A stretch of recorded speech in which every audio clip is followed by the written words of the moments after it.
오늘 읽어드릴 책은 최주섭 저자의 인생 후반전 두려움 없이 서두름 없이입니다. 변화의 수용과 전환, 내면의 힘기르기, 새로운 습관 만들기, 나만의 천직 찾기. 한번 같이 읽어보도록 하겠습니다. 저자 소개 먼저 해드릴 건데요. 최주섭. 저자는 약 28년간 직장 생활을 한 후 만 55세 임원으로 퇴직했다. 인생 후반전에서도 남이 시키는 일에만 매달리고 싶지는 않았다. 그래서 진정으로 원하는 새로운 일을 찾기 위하여 학생으로 돌아가 역량 강화 과정에 전념했다. 그 결과 몸과 마음을 총체적으로 재정비했으며 의미있고 재밌는 천직에 도전할 수 있게 되었다. 인생 후반전에서는 스토리셀러 작가이자 좋은 강연가라는 꿈을 갖고 작은 실천을 매일매일 반복하면서 두려움 없이 서두름 없이 새로운 삶으로 나아가고 있다. 책의 목차를 먼저 살펴볼 건데요. 파트 1, 인생 전반전을 마치며, 파트 2, 내면의 힘기르기, 파트 3, 새로운 습관 만들기, 파트 4, 나만의 천직 찾기, 파트 5, 자아실현, 길라잡이 이렇게 진행이 되는데요. 파트 1, 인생 전반전을 마치며부터 읽어보도록 하겠습니다. 준비되지 않은 퇴직, 퇴직자의 심리. 54세인 아버지가 며칠 전 회사에서 퇴직하셨는데 마음이 혼란스러우신 것 같아 도움을 드리고 싶습니다. 자녀나 부인이 어떤 식으로 도움을 줄 수 있는지 말씀해주세요. 어떤 대학생으로부터 이런 질문을 받았습니다. 저자도 비슷한 나이에 회사에서 퇴직한 경험이 있으므로 아버지의 입장이 되어 진솔하게 조언해 주었습니다. 아내나 자식이 퇴직한 아버지에게 위로의 말을 건넬 때는 아버지는 대체로 어떤 반응을 보일까요? 괜찮아, 걱정 마. 퇴직해도 난 할 일 많아. 난 충분히 강해. 저자도 위와 같이 겉으로 최대한 태어난 척 반응을 했습니다. 그런데 특별한 대안 없이 평생 직장에서 등 떠밀린 아버지는 정말로 괜찮은 걸까요? 직장의 울타리를 벗어났는데도 여전히 할 일은 많고 마음은 충분히 강한 상태일까요? 직장에서 물러난 사람들은 거의 일정한 패턴의 심리 변화 과정을 거칩니다. 처음 3개월은 경력에 대한 자부심과 막연한 자신감으로 낙관하다가 약 6개월이 지나면 의기소침해지기 시작합니다. 그리고 약 9개월이 지나면 구직 활동의 반복적인 실패로 초조 불안해지기 시작해서 1년이 지나면 거의 예외 없이 분노를 경험합니다. 저자도 이와 똑같은 4단계의 심리 변화를 거쳤습니다. 1단계 낙관, 2단계 의기소침, 3단계 초조와 불안, 4단계 분노.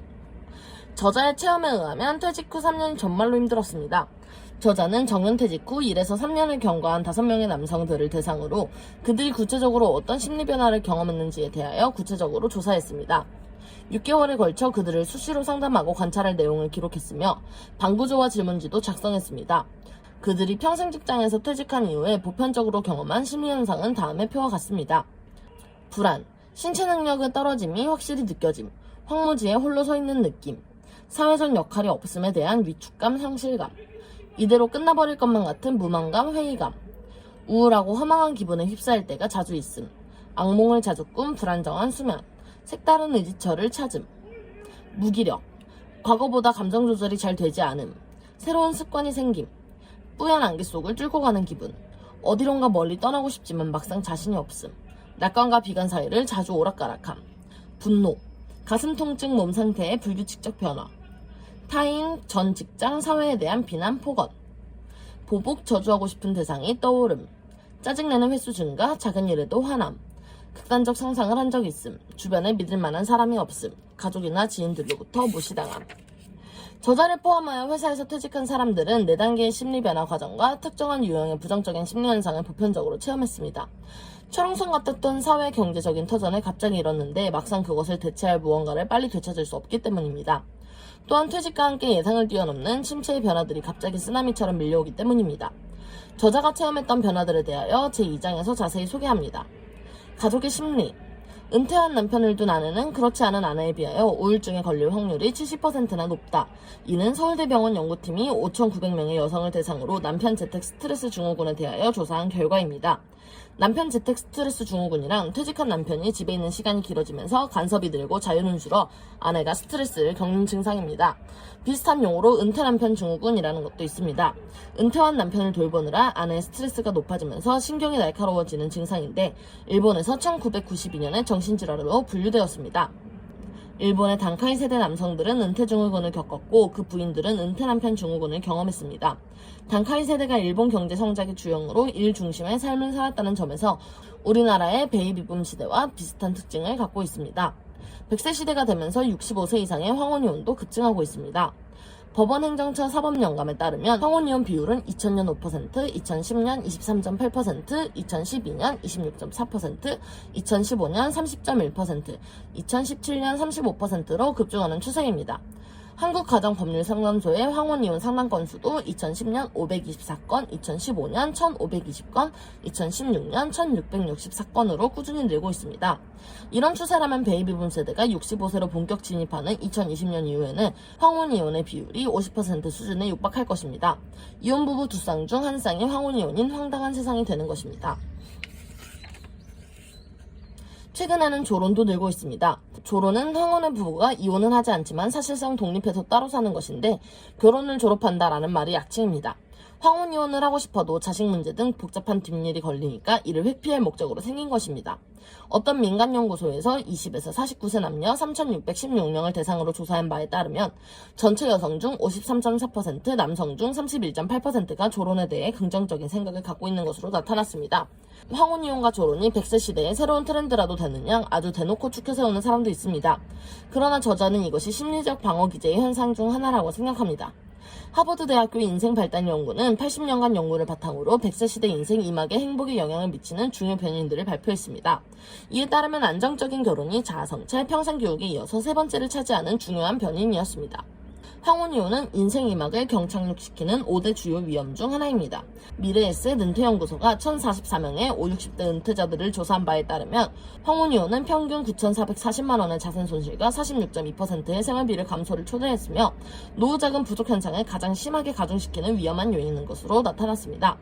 퇴직 후에도 부부가 서로 의지하며 새로운 인생 이막을 헤쳐가는 것이 바람직하지만 말처럼 쉬운 일이 아닙니다. 부부가 오래 살다 보면 닮는다라는 말이 있지만 실제로는 그렇지도 않은 것 같습니다. 함께 오래 살다 보니까 먹고 노는 일과 같은 일상적인 생활 습관은 대개 일치하지만 삶에 대한 가치관과 욕구, 체계는 크게 다른 경우를 많이 볼 수 있습니다. 오전 인생에서 이런 문제들을 겉으로 꺼내지 않고 있다가 오후 인생으로 넘어가면서 갑자기 큰 갈등을 겪는 부부들이 많습니다. 황혼이혼의 주요 원인은 무엇일까요? 돈 문제를 예상하는 사람이 많겠지만 이는 전체의 12.7%에 불과했습니다. 황혼이혼의 주요 원인은 성격 차이 47.2%, 가정불화 11.2% 등으로 전체의 약 60%가 마음과 관련 있는 문제였습니다. 가정불화는 노부모 부양 문제가 큰 비중을 차지했는데 이는 고속한 고령화 현상을 감안한다면 앞으로 계속 증가될 것입니다. 오후 인생에서는 누구나 온갖 침체와 상실의 변화들을 경험하게 됩니다. 따라서 이러한 변화들이 황혼이혼과 같은 또 다른 문제로 악순환되지 않기 위해서는 내면을 성숙시키는 일이 무엇보다도 중요한 과제입니다. 침체의 쓰나미, 변화의 다양성. 칼 구스타프 융은 우리나라 사람들이 많이 알고 있는 유명한 심리학자입니다. 그는 분석 심리학의 창시자로서 오늘날까지 큰 영향을 끼치고 있으며 중년기의 심리에 대해서도 최초로 관심을 기울인 학자로 잘 알려져 있습니다. 그는 중년기에 마주치게 되는 위기 현상에 대하여 다음과 같은 말을 남겼습니다. 전혀 준비되지 않은 채 우리는 인생의 오후를 맞이한다. 인생에 대하여 내가 믿고 있었던 진리와 이상이 지금까지와 마찬가지로 남은 인생도 잘 이끌어주겠지 라는 부정확한 생각으로 인생의 오후를 맞이한다. 하지만 인생의 아침에 사용했던 그 프로그램으로는 인생의 오후를 살 수 없다. 아침에는 그토록 위대하였던 진실이 이제 저녁에는 거짓말이 되어버렸다. 융은 인생의 정오를 40대로 보았는데 지금부터 약 100년 전의 일입니다. 따라서 평균 수명의 증가를 감안하여 현 시대로 환산하면 50대 초반에 해당됩니다. 저자는 퇴직 후 5년의 전환기를 경험하면서 융의 말이 구구절절 가슴에 와닿았습니다. 그는 중년기 위기의 원인이 내면, 육체, 환경에 대한 변화들 때문이라고 지적했습니다. 누구나 인생의 오후가 되면 다음과 같은 낯선 변화들이 한꺼번에 밀물처럼 몰려들기 때문에 위기를 맞는다는 것입니다. 내면의 변화, 삶에 대한 환상에서 깨어남, 극복할 수 없는 현실에 대한 실망, 지난날에 대한 마음의 상처, 내면의 여성성에 대한 이해, 진정한 자아를 찾음, 조언자의 격려, 다른 일을 이끌고자 하는 욕구, 영혼의 깨우침, 육체적 변화, 부인할 수 없는 육체의 변화, 성적 변화, 갱년기 성적 장애, 환경의 변화, 직업에 대한 환상에서 깨어남, 관계에 대한 환상에서 깨어남, 자식들과의 관계 변화, 부모의 나이 듦과 죽음, 성별에 따라서 요구되는 것들의 변화.